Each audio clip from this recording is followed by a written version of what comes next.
Hey everyone, my name is Tom Kraz. Today we're going to take a look at Zap and working with sessions. So let's get started. So what is a session? Very basically, a session is what happens from the time we start up a Zap session until we close down the window. That is the session and everything that happens in between. We have a couple of options on what we can do with that session. We can save it, or we can just temporarily use it and discard the data once we close the window.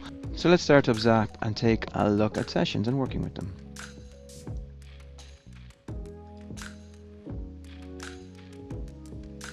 Okay, so let's open it up. Okay, we've got a few different options here. I want to persist a session with the current timestamp as a name. I want to persist a session and give it its own name, or I do not want to persist this session and remember my choice and do not ask again. So in this case, I want to give the session a name. So let's put it into our ZA proxy folder where we install Zap. Let's create a folder called Sessions. And let's save it as test session 101. Okay. So now it's recording to disk and a database. Let's open up URL we prepared earlier. So this is a juice shop I've got running in Docker and port 3000. Let's launch the Firefox browser. In the background we can see Zap is capturing all sorts of stuff. Let's close down the hood. Okay, so dismiss. So you just browse to a page. Let's look at the photo wall. Very interesting. Okay, let's take a look at getting help. Okay, this just pops up a little tile.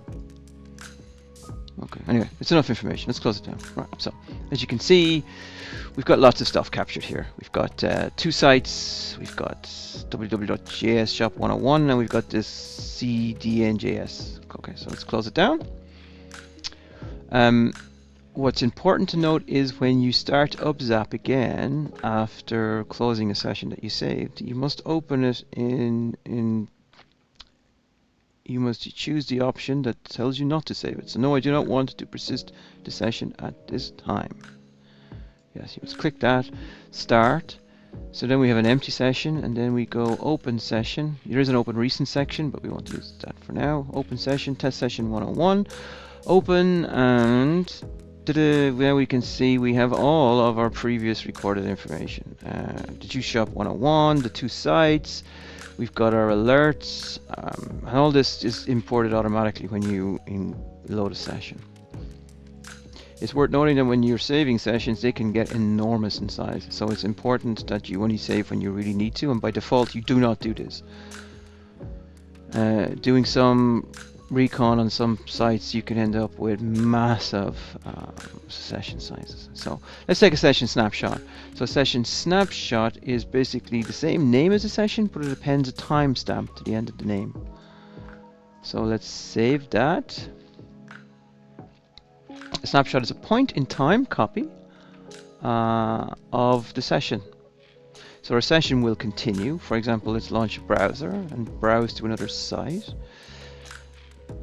Let's try Mozilla. Yeah, it's good enough for me.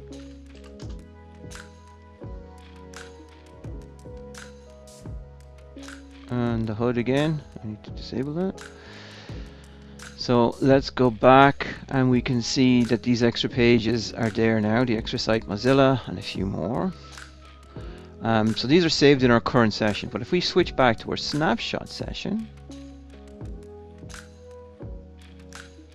we can see that only the two sites that were captured as part of the original snapshot are there. So it's quite useful if you have a point in time that you want to keep, and you can revert to that anytime you want. Okay, so let's take a look at not saving any sessions at the beginning and how we can deal with that. So we picked the third option. No, I do not want to persist a session at this time. And if you want to change your mind and persist it, it's quite easy. File, persist session.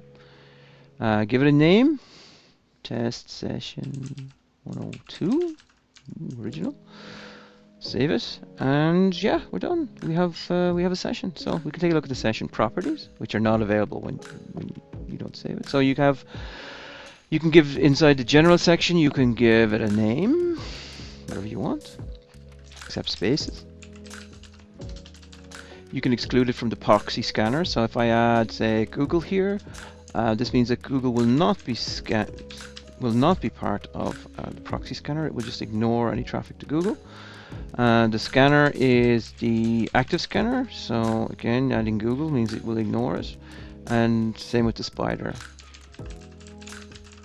The spider is how we browse websites, or should I say, gather more information around website. We also have the context. The context is how we deal with URLs within the application. It is definitely a session for another day. I mean, what's included in context are URLs we want to manage. The excluded is what we don't want to manage, but you can add authorization, session management, authentication, this kind of stuff. So WebSockets is very similar to the other ones. You add WebSocket and traffic will be forwarded but not processed. Okay.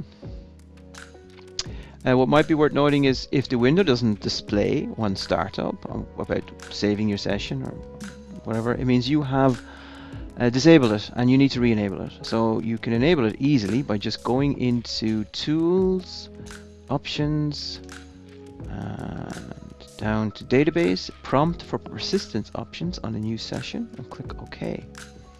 This means when you start up Zap, your menu will appear again, just in case you've lost it.